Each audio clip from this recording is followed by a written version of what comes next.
नहमदुहु व नसल्ली अला रसूलिहिल करीम। अज़ीज़ान मोहतरम, मैं Mohammad Aslam Duddi, chairman Liberal Party Pakistan, आपसे मुखातिब हूँ और आप देख रहे हैं Liberal Party Pakistan YouTube channel. अज़ीज़ान मोहतरम, आपको पता है कि इस चैनल के तवस्सुत से आपके सामने लिबरल पार्टी पाकिस्तान का मंशूर बयान किया जाता है और मैं इस मकसद के लिए आपके सामने वक्तन फ़वक्तन अपने ख़यालात का इजहार करता रहता हूँ। आज मैं जिस मौजू पर आपके सामने बोलूँगा उसका उन्वान है तहरीक लब्बैक के सरबराह की रिहाई। अज़ीज़ान मोहतरम, liberal Party Pakistan YouTube channel आपका अपना चैनल है। मैं तवक्को करता हूं और उम्मीद करता हूं कि आप इस चैनल को सब्सक्राइब करेंगे, लाइक करेंगे, शेयर करेंगे और बेल आइकन को भी दबा देंगे ताकि पार्टी की तरफ से दी जाने वाली मालूमात और गुजारिशात बर वक्त आपके पास पहुँचें और आप और आपके अजीज़ व कारब और दोस्त अहबाब उनसे इस्तिफ़ादा कर सकें। अज़ीज़ान मोहतरम, गुज़श्ता रोज़ लाहौर हाई कोर्ट की तरफ से तहरीक लब्बैक के सरबराह हाफ़िज़ साद रिज़वी साहब को रिहा कर दिया गया है। मैं अपनी तरफ से और अपनी पार्टी के तमाम कारकुनों की तरफ से हाफ़िज़ साद रिज़वी साहब को और उनकी पार्टी तहरीक लब्बैक के तमाम कारकुनों को उनकी रिहाई पर मुबारकबाद देता हूँ।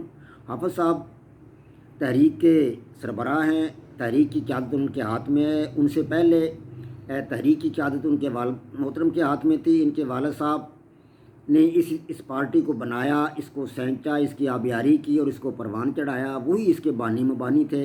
वो एक जिहादी और इनकलाबी मिजाज के आदमी थे। उन्होंने पाकिस्तान में अपनी तंजीम को बुलंद करने के लिए, ऊंचा ले जाने के लिए अनथक मेहनत की और वो बड़े अच्छे मुकर्रर थे।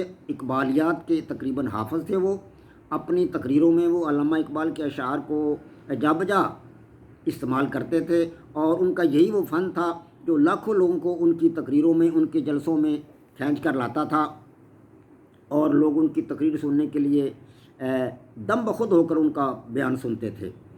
तो अज़ीज़ान मोहतरम, उन्होंने अपनी उम्र जो है बहुत अच्छे अंदाज से गुजारी और अपनी पार्टी के लिए उन्होंने बड़ा वर्क किया। उनकी वफ़ात के बाद पार्टी की क़यादत हाफ़िज़ साद रिज़वी साहब के हाथ में आई है। साद रिज़वी साहब ने कुछ अर्सा कबल जो है वो जो खाके अपने फ्रांस की हुकूमत की तरफ से कुछ खाकों के बारे में उन लोगों की हिमायत की गई थी जिन लोगों ने वो खाके बनाए थे। तो फ्रांस के सदर ने उनकी हिमायत की थी। तो उस सिलसिला में तहरीक लब्बैक ने अपना एक प्रोग्राम बनाया था जलसे जुलूसों का। उस हवाला से हाफ़िज़ साद रिज़वी साहब को गिरफ़्तार कर लिया गया था। ताहम गुज़श्ता रोज़ हाई कोर्ट लाहौर ने उनकी रिहाई का ऐलान कर दिया है और वो खुदा के फजल व करम से रिहा हो गए हैं। इस सिलसिला में उनके चचा अमीर हुसैन ने दरख्वास्त जमा करवा रखी थी और उनका ये मुकदमा जज तारक सलीम शेख की अदालत में था, लाहौर हाई कोर्ट में। उनके चचा ने इस सिलसिला में वफाकी व सूबाई हुकूमतों, चीफ सेक्रेटरी, होम सेक्रेटरी, इसी तरह IG पंजाब और DCO लाहौर को अपनी दरख्वास्त में फ़रीक बनाया था। अब इस सिलसिला में स्पेशल सेक्रेटरी होम वो अदालत में पेश हुए और दरख्वास्त गुजार के वकला ने ये मौक़िफ़ अख्तियार किया कि हाफ़िज़ साद रिज़वी साहब को हाफ़िज़ साद रिज़वी साहब के साथ हुकूमत का मुआहदा तय पा चुका था और इस मुआहदा में 4 नुकात पर मुश्तमिल ये मुआहदा था जो हुकूमत की तरफ से और तहरीक लब्बैक की तरफ से उस पर अमल दरामद करना मतलूब था। लेकिन बाद अज़ां तहरीक लब्बैक तो उस पर कारबंद रही, लेकिन हुकूमत उससे मुनकर हो गई और हुकूमत उससे फिर गई। हुकूमत ने उन 4 नुकात पर अमल नहीं किया जबकि तहरीक लब्बैक उन 4 नुकात पर अमल दरामद करने के लिए तैयार थी। उसके बाद हाफ़िज़ सईद साहब को हाफ़िज़ साद रिज़वी साहब को 16 MPO के तहत गिरफ़्तार कर लिया गया। लेकिन 16 MPO के तहत गिरफ़्तार करने के साथ साथ उन पर बहुत सारे और मुकदमात भी बना दिए गए। 14 मुकदमात उसके अलावा उन पर और बनाए गए। तो लाहौर हाई कोर्ट के रिव्यू बोर्ड ने उनकी नज़रसानी को ख़त्म किया, लेकिन इंसदाद दहशत गर्दी की अदालत ने उनको फिर दोबारा गिरफ़्तार कर लिया। तो दोबारा उनकी गिरफ़्तारी, उनके वकला ने बताया कि दोबारा गिरफ़्तारी उनकी गैर कानूनी और गैर आइनी है और उनको रिहा किया जाए।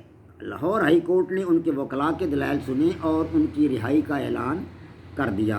आप पूरे पाकिस्तान में, न सिर्फ पाकिस्तान में बल्कि पूरी दुनिया में जहाँ जहाँ तहरीक लब्बैक के कारकुन मौजूद हैं, حافظ سعد رضوی صاحب کے ساتھ اور ان کے والد محترم کے ساتھ محبت رکھنے والے لوگ موجود ہیں، وہ ان کی رہائی کی خوشی منا رہے ہیں، ان کی رہائی کا جشن منا رہے ہیں، مٹھائیاں تقسیم ہو رہی ہیں اور جگہ جگہ ہلکے پھلکے جلسے ہو رہے ہیں، اور ان کی رہائی کے لیے جو ہے وہ جشن جو ہے بہت اچھے طریقے سے منایا جا رہا ہے۔ وما علینا الا البلاغ۔ پاک فوج زندہ باد، پاکستان پائندہ باد۔